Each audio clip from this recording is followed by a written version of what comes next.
Hey, what's up, friends? Mike Myers here with the Songwriting for Guitar podcast, episode number 7, Stacee Coleman. Now, Stacee is a killer music supervisor, and she is CEO of Gravel Pit Music. I've had the pleasure of working with her, and we're going to delve into that whole world of music supervision. So if you're an artist and you're looking to reach out to music supervisors and you're wondering what the hell goes through their head, we're going to talk all about that and more. So here we go. Let's get into it. Episode number 7, Stacee Coleman.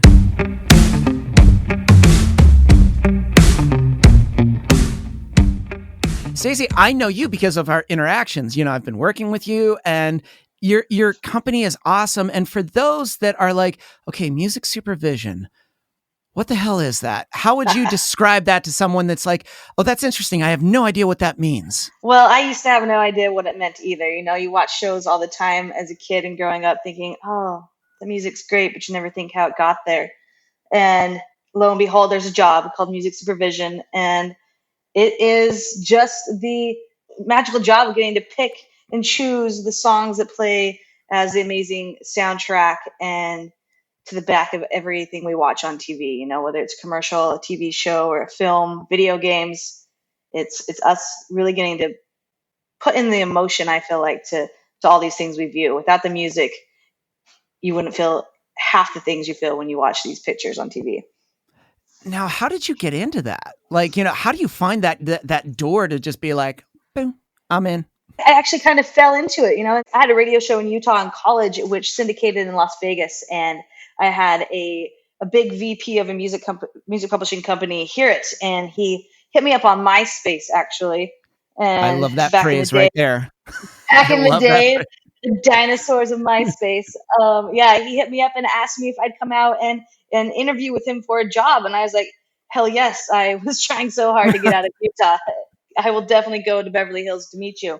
And he introduced me to the world of the music business and the music industry and taught me all about publishing and music supervision. And from there on, I've been doing it ever since. And that was 15 years ago. That was in 2005. So I was a baby. I was 22, dropped off in the big city, and we've been doing it ever since. Now that's interesting. So 2005, and then in 2012, so did you kind of get the idea of like, I've been accumulating all this knowledge. I've been doing, you know, working on different shows here and there. I'm going to start my own thing. Yeah, like I worked for the guy who hired me, and he started his own company from the ground, and it was him and I and 2 other employees. And so I saw how that started, and then I was approached by another company to help them get started, and I was the vice president of that company and helped them get their music publishing and supervision company off the ground. And I was like, I can see that I can successfully do this for all these other people. Let's take the leap of faith and try and do it for ourselves.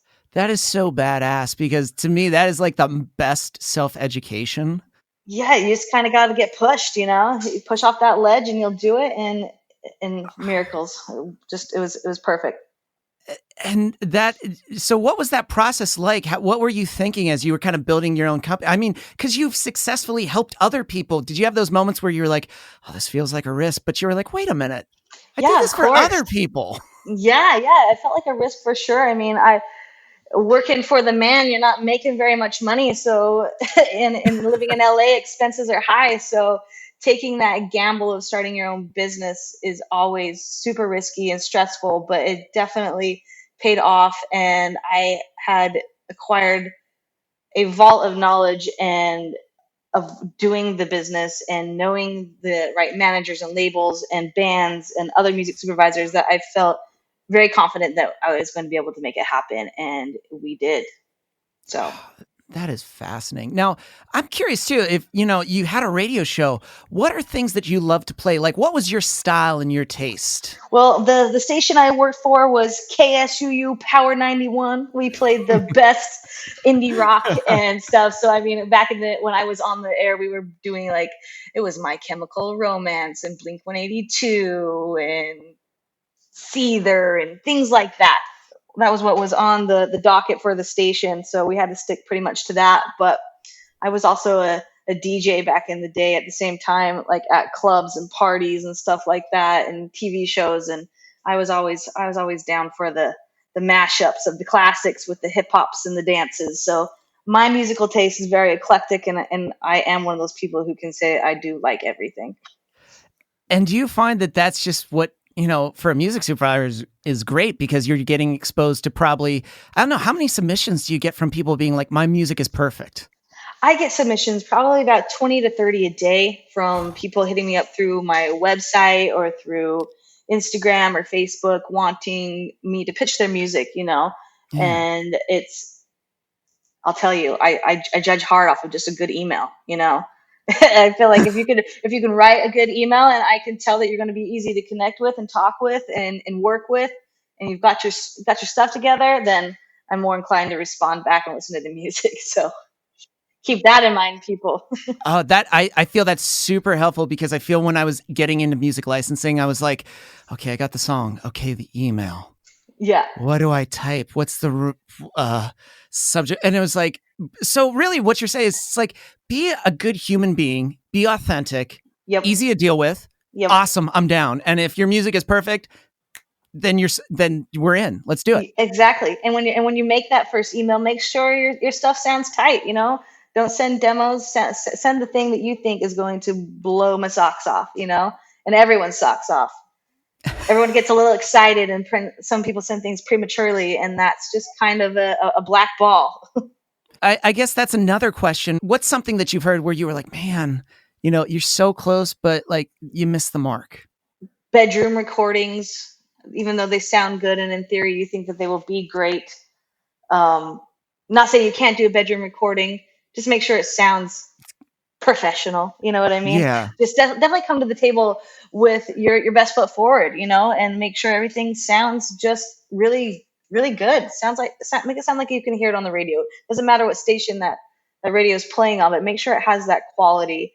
Make sure that when you are sending out your music, it's titled right. The metadata is in there.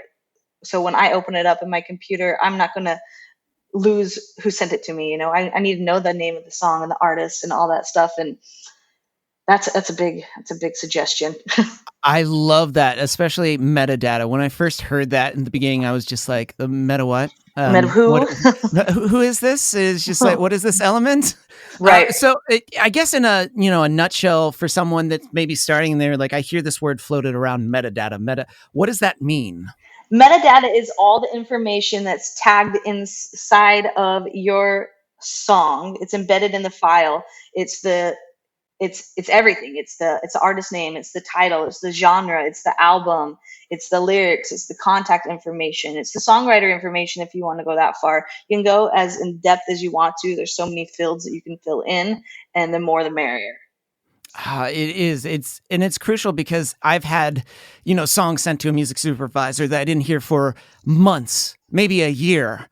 And then suddenly they're like, hey, remember this song you sent me? And I was like, well, how did they keep, the metadata? Yep. Because they're probably, as you said, if you're getting 20 to 30 submissions a day from people that saying like, this is amazing. Mm-hmm. What would you say your catalog right now you have to choose from when you get like a brief from someone and they're like, hey, we're looking for this. And then you immediately go, what is your process of kind of like, deciphering what fits for a particular brief or a particular show that you're getting from? Well, I think when you first read like the genre they're looking for, your mind goes to there. And what I do is when I get the songs that I'm signing on to Gravel Pit, I'm going to take on, I go through and I listen to every song quite in depthly. And in the metadata, in the genre section, I also go and I tag key phrases. I write down the key phrases, lyrics, emotions, things that it invokes out of me, so that when I get a brief that's looking for something specifically, I can search for that in my system and it pops up all those songs, and I can make playlists and decipher through the songs that way before I send out. That is, it's like you're like a music archaeologist too. It's like, what does this song do? Because all the things that you're saying, like the emotions, how do I feel? Like you're not only just like the supervisor, but you're like, okay, so I need to be like the person watching the show. You're all these different characters and trying to experience all these different emotions and dig deep into the song of like, what does this have? What is this pulling out? What can I write down? There's so many different elements. I don't think people realize. Yeah, we are like archaeologists. We're getting out the brushes and we're dusting it off and we're getting down to the bones of every song, and like seeing what really is there and what does it make me feel? How can it make others feel? And where will it fit and why? Oh, that is so good. Daily, how many briefs do you say you get from different people that you've met throughout the years that are like, hey, this show, this movie, this commercial, and then it's kind of flooding your inbox? Yeah, I probably get on average about 10 different briefs a day Yeah. that we'll be submitting for. Some of those briefs they'll be films and they'll have 8 scenes that they need, or sometimes it'll just be one. But I'd say about average of 10 a day that we're sending out songs for. So Yeah, that's really good. And I guess that's another thing when people send you songs and they're like, hey, my song's great. Would you definitely say, like, links, please? No MP3s. Do not mm, attach in it. Yeah. that is just so, yes. Do not send MP3s, people. It clogs up the inboxes. It makes everything incredibly slow. Like when I'm trying to send out my song ideas and upload and download on my end, getting an MP3 in my inbox just shuts everything down to a snail's pace. So yeah, send links, send streaming links so we don't have to download it when you send stuff. Send MP3s. Don't send giant wave files. You know, we can always ask for those later. Yeah, that is because I remember being like, okay, do not send an MP3. Do not, because that was one of the first. And then suddenly they were like, never do that. I had a friend that was like really deep, and he was like, dude, don't do that. Just a link. Send a disco link, and I was like, disco, and I was like, Disco. oh, you mean this link? So that is super super helpful. I I feel like, for a lot of songwriters, do you feel like sometimes the things that they're sending you, like, emotionally, it's great, but do you ever find like lyrically they get a little too off the mark where they're saying it's perfect for this, but they haven't listened to a particular show and they're saying, oh, it's great for this, and then you listen, you're like, did you listen to that show? It doesn't seem to really match up. Right. Yeah, for sure. I mean, songwriting is a poetry for sure, and it can get very in depth and personal, which is great. I mean, some of the best songs are that. When it comes to syncing songs for TV and film, I a general lyric is always great. You know, like the more personal it gets to you, the more hard it is for it to fit in the right moment on screen. So I would say definitely make a catchy hook and chorus. I think we could just make that a general for every Yes. song when you're singing down, right? Please make a good chorus and verse. It just opens the doors for so many more things, you know? And do you So, feel too like, varied? And it was one thing that I discovered because I loved punk rock. And don't get me wrong, punk rock's awesome. But sometimes the volume that I was used to presenting things was just we hit the ceiling very early right. and it looked like one large wave file from beginning to end, where dynamics, not only just like, good subject matter to keep it flowing and not too specific or like too personal, like I met her in Mississippi on 7th Avenue at Yeah. 4:45, but also production wise, that there's got to be some flows and some ebbs that, like, you can look and be like, oh, there's so many different sections of the song that can be utilized. Yes, yes. Peaks and valleys are great. I mean, it gives the music editor, so many things to work with. You know, you can build and you can ramp up on the emotion, and then you can hit it hard and you can drop and come back. And there's so many different things. You can use one part for a chase scene in a movie, while you can use another section of the song for some sappy love moment, you know? So it's fun. It's great to have different dynamics in what you're doing, not just one solid wave, whether it's big or small. Just yeah, no one particular small wave size or large one, and no uncatchy hooks. Like, please make them all catchy, if all possible. And now, to me, sync licensing, this is a perfect opportunity for musicians that say things like, oh, there's not a lot of opportunity for musicians. Like, it's hard to make it in music. But when I discovered sync licensing, it was like, oh, wait a minute. There's a way to, do music. And it's like, it's an authentic way and it's an amazing way. This is a very viable income for people.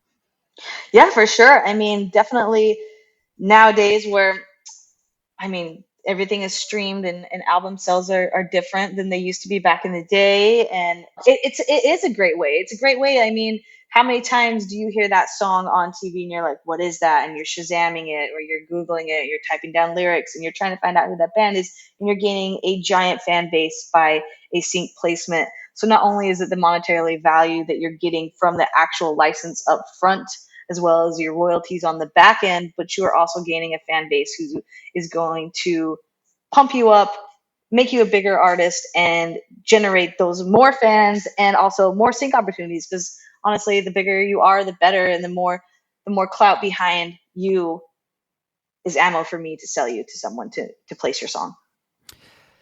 With all the bands that you deal with and the artists, has there been one that stuck out to you where you found them and you were like, oh shit, they're really good? They're really good. Yeah, it just excited you. You were like, does anyone else know about this? Because I feel that's kind of cool, a cool thing for music supervisors. Sometimes they're getting things that like are on the verge of being something really like they're like, I think I found something. It's like discovering like a new atom or something, and just being like, or element, and being like, I think I found this.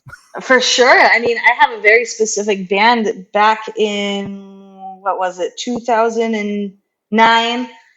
I got this email from this band in Las Vegas, and I was like, ooh, these guys sound good. I like this. And I said, okay, I'll work with you non-exclusively. Let me pitch your songs. And I was able to generate a few placements here and there. And then I got them a big promo spot for American Idol. It was a commercial.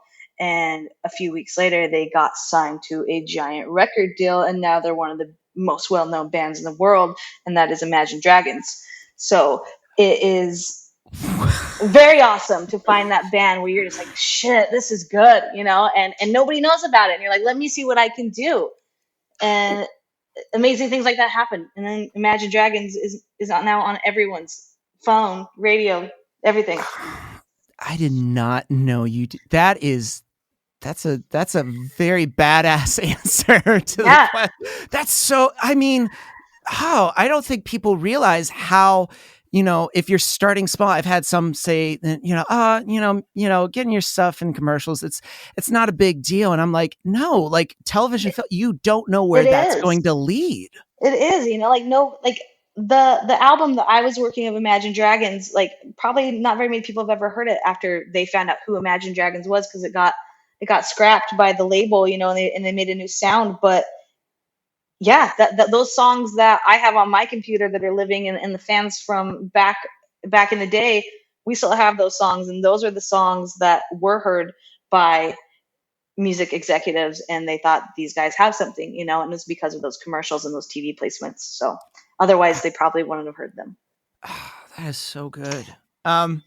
So especially when you're choosing songs, do you ever find that you gravitate towards moments when you hear a song that it also just means something to you, that it speaks in a way that you're just like, this is so powerful and this needs to be heard? Absolutely. I definitely have styles of music that I like, and I tend to draw towards like wanting to sign.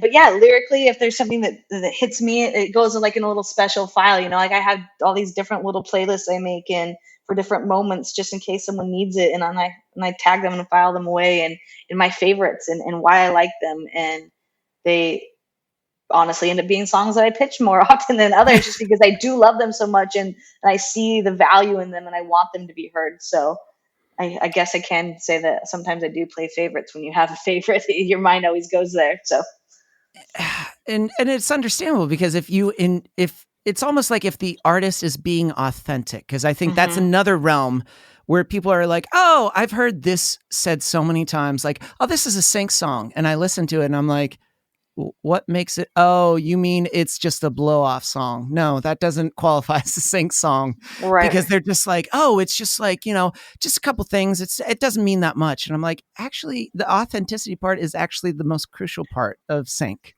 Absolutely. I mean, we get so many songs that are just like knockoffs. You can tell exactly what song they're emulating that is on the radio right now that they want to sound like, because they're trying to get that same spot, which is great. I mean, many of the briefs we get are to replace songs, and they want that same sound, they want that same vibe, but they can't afford it. But definitely don't sell out and lose your authenticity of why you started writing songs in the first place. It's kind of like, find the things that you love and gravitate towards them. If you Exactly. don't love Coldplay, Kings of Leon, Imagine Dragons, Billie Eilish, then don't replicate songs in that genre, because you're going to produce ones that just sound like somebody that doesn't like or is just learning how to write songs like those artists. Exactly. And that brings me to another thing to say is like, find that topic, find that genre, find that niche of yours that you are amazing at. A lot of people that I do skip over, they come to me and they say, I can write hip hop, rock, opera, like everything across the board. I can do everything. Tell me what you want. I have it all. I delete those emails because I want someone who is passionate in one sector and they're going to kill it. Yeah. So find that one thing and just be the best at the one thing. It'd never go to a restaurant where it's just like it's a Chinese, Italian, Spanish, and Yeah, they do yeah, killer Greek. It's just like that would be the worst restaurant yeah. We possible. don't want the poo poo platter. We want the main course. We want the special. I feel like it's like when Gordon Ramsay goes to a restaurant and he was like, shit, look at this. And he's seeing like, 20 million things and he was like, what is this restaurant? He's Exactly. confused. So if you're confused, it's almost like the music supervisor is the filter to be like, this is quality. And when it's just like, I have no idea what this is. No. Yes, that's exactly right. So if you're doing hip hop and metal and opera, it's you're doing too much. Please pick one of them that you feel that you're really, and no, then that's another good thing to just, it's okay to limit yourself to like a particular genre and just immerse yourself in that genre Yeah, and and go just with write. it. Yeah. And live into it. Cause that's when you're probably going to produce the most authentic type of songs and the songs that sound really good. Absolutely. I couldn't agree more. That's exactly why they are going to sound better because you care more about exactly what you're doing and you're putting a piece of yourself into it, not just pumping out music for the sake of pumping out music. Are there projects? I know things are kind of slow right now, but there are things that you're looking at that you are super excited when you got the brief. You were like, oh my God, this is going to be amazing. Yeah, I mean, I honestly, I love to nerd out on my job. I literally love my job. There's not one day that I'm like, oh shit, I have to go listen to music today. Find a song for this brief. No, I love it, and I really do get excited for the tiniest little spots and the biggest spots. Right now, I'm really excited for a movie coming out called War with Grandpa, starring Robert De Niro. We got the big end credit song, so Oh, it's that's going to be awesome. cranked up as loud as it can get, full song play. So stoked about that. It's a band called Night Swimmer. Um, the new song Into the Wild. I think it's really cool. So we're excited about that. Also dropping today, most everywhere, probably in drive-in theaters, not actual movie theaters, is the new X-Men movie, New Mutants. We have a big song in there by our band Foxy, and so we're That's pretty so, excited about that. oh, And yeah, but as far as like getting excited, I honestly do get excited about them all because I think Gravel Pit, I try to get the best of the best in all genres, and I feel like we have a really badass roster in Vault of Music, and I get stoked to share it with everyone whenever possible. So I can tell because just talking to you, as you said, you were like, you don't wake up and go like, gotta discover and listen to some music and then just play some songs. Here we go. No, it's just like, this is a thing that you've created. yes. It's just like, it's so awesome to take something that went from an idea to like, you know what, I can do this. And then you've built it successfully. And it's not just you, but you're helping so many musicians realize, oh shit, I can do this. Hmm. Like, this is a thing. So the empowerment that you give to musicians is huge. Yeah, well, thank you. Like, I really do. I love the job. I love music. I can't play a lick of it, but I sure love to listen to it, and I love to see what we can make happen with all these bands that you do hear, and they are small little bands, and they're playing coffee shops, and they're playing little bars, and you hear it, and you know that it's amazing.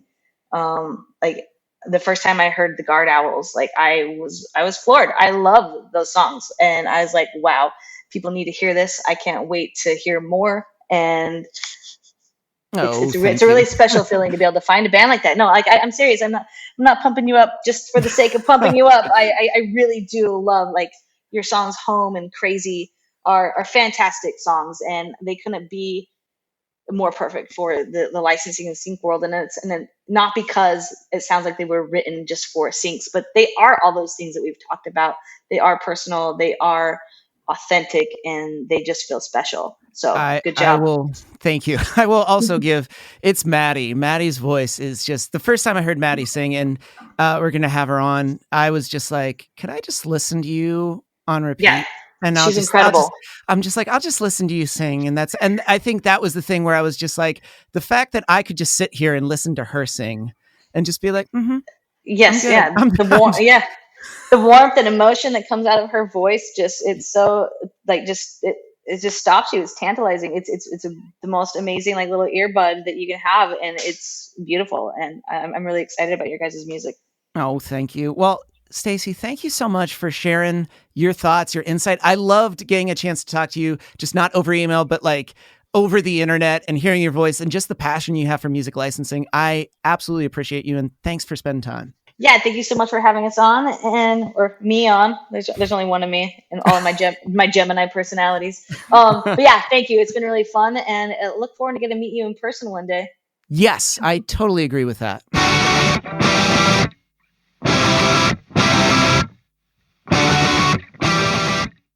I love working with Stacee because she's kick-ass at what she does, but as a human being, she's even more kick-ass. So I hope you enjoyed that conversation. I know I did. It was great to do something that wasn't just an email back and forth, but I actually physically got to talk with her. Here's what's crazy. Songwriters are constantly trying to figure out how to write a catchy solo, an intro, an outro, a turnaround, and they're using too many notes. They're not thinking about the layers. They're not thinking about any of that. And as I'm saying this, if lights are going off in your head and you're like, Mike, I'm not thinking about that either. That's why I created the Songwriting for Guitar Insiders group, because I just posted 2 modules this month when it comes to creating hooks inside Logic Pro. So if you're one of those songwriters that's starting to delve in, starting to demo things, and you're wondering what makes a good hook, how do I layer my guitars? Do not worry. I got 2 modules that are going to guide you through that process. So all you got to do is head to songwritingforguitar.com, click the Songwriting for Guitar Insiders group. You're going to get immediate access to those modules. They're going to guide you through the things that you know. And guess what? Every month, I give you a new skill building module, and you're also connected with a group of folks that are on that same journey. All right, that's it for this week's episode. Thank you so much for listening. This was edited and produced by Chris Fafalius. I'm Mike Myers. Until next time.